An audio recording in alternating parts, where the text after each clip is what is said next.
Aditya L1 Bharat का एक ऐसा मिशन है जो सन को स्टडी करेगा।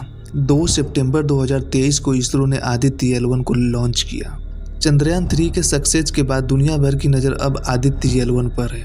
भारत का आदित्य एल1 पूरी तरह से स्वदेशी, यानी इसमें जो इंस्ट्रूमेंट और पेलोड्स यूज हुए हैं वे सब इंडिया में ही मैन्युफैक्चर किए गए। मिशन का नाम आदित्य एल1 रखने के पीछे एक बड़ा ही खास रीजन है। सन का दूसरा नाम आदित्य है और इसका गोल L1 पॉइंट तक पहुंचना है, इसलिए इस मिशन को आदित्य L1 का नाम दिया गया। सूरज और पृथ्वी के बीच की दूरी लगभग 15 मिलियन किलोमीटर है। आदित्य L1 को सूरज पर तो लैंड नहीं किया जा सकता, इसलिए इसे L1 पॉइंट यानी लैग्रेंज पॉइंट तक पहुंचाया जाएगा, जो कि पृथ्वी से 15 लाख किलोमीटर की दूरी पर है। आदित्य L1 को लैग्रेंज पॉइंट तक पहुंचने में 127 दिन का टाइम लगेगा और यह मिशन 5 सालों के लिए चलेगा। आप सोच रहे होंगे कि आखिर लैग्रेंज पॉइंट होता क्या है। पृथ्वी और सूरज के बीच में 5 लैग्रेंज पॉइंट एग्जिस्ट करते हैं, L1, L2, L3, L4 and L5। But इनमें से L1 पॉइंट एक ऐसा लैग्रेंज पॉइंट है जहां से सूरज और पृथ्वी को बिना किसी रुकावट के देखा जा सकता है और यह दोनों एक दूसरे के शैडो में छिपेंगे भी नहीं। L1 पॉइंट एक ऐसा पॉइंट है जो स्पेस में वो स्थान है जहां पर दो बड़े पिंडों जैसे कि पृथ्वी और सूरज का ग्रेविटेशनल फोर्स आपस में बैलेंस्ड हो जाता है। आसान भाषा में समझे तो L1 पॉइंट किसी भी स्पेस क्राफ्ट के लिए पार्किंग का काम करता है, क्योंकि यहाँ पर फ्यूल को सेव किया जाता है और यहाँ पर किसी भी स्पेस क्राफ्ट को कई वर्षों तक रखकर कई तरह के एक्सपेरिमेंट किया जा सकता है। इससे पहले यूरोपियन स्पेस रिसर्च और नासा के द्वारा ज्वाइंट मिशन सोलर होलोस्फीयर ऑब्जर्वेशन यानी सोहो को ऑलरेडी L1 पर भेजा जा चुका है। आदित्य L1 सूरज के बारे में क्या स्टडी करने वाला है, इसको समझने से पहले सूरज को अच्छी तरह से जान लेते हैं।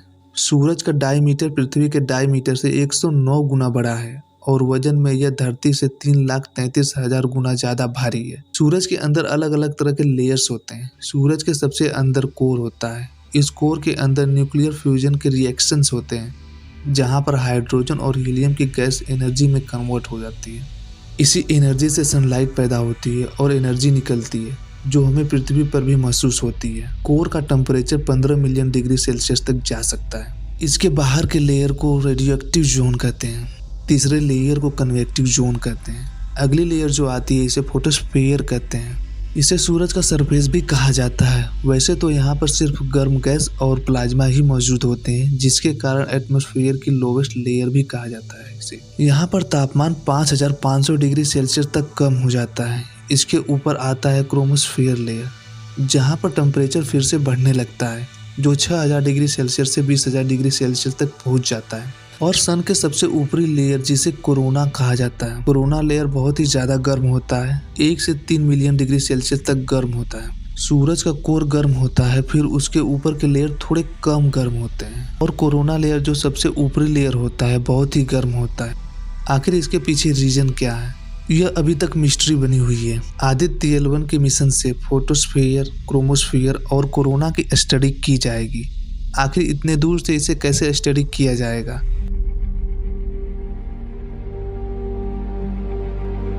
इसके लिए आदित्य L1 में 7 पेलोड्स ले जाए गए। आदित्य L1 का पहला payload visible emission line chronograph VELC यह कोरोना लेयर की स्टडी करेगा और कोरोना मास इजेक्शन को ऑब्जर्व करेगा।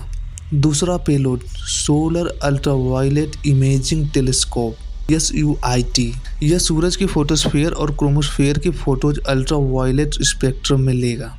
तीसरा payload Aditya solar wind particle experiment ASPEX और चौथा plasma analyser package for Aditya PAPA यह दोनों सोलर विंड को स्टडी करेंगे।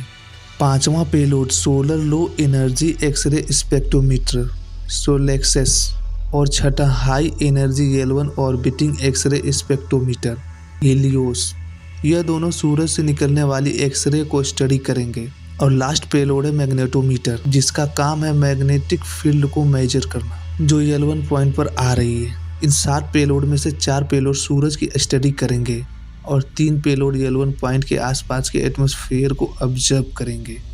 आदित्य L1 के पेलोड्स को अलग अलग लेबोरेटरी में बनाया गया है। VELC Indian Institute of Astrophysics Bengaluru, SUIT Inter University Centre for Astronomy and Astrophysics Pune, ASPEX Physical Research Laboratory Ahmedabad, PAPA Space Physics Laboratory Vikram Sarabhai Space Centre Thiruvananthapuram, SoLEXS and HEL1OS UR Rao Satellite Centre Bengaluru and the magnetometer payload Laboratory for Electro Optic System URSC। NASA ने एक ऐसा instrument बनाया जिसका नाम solar Parker probe है, जिसने सन को जाके टच भी किया है।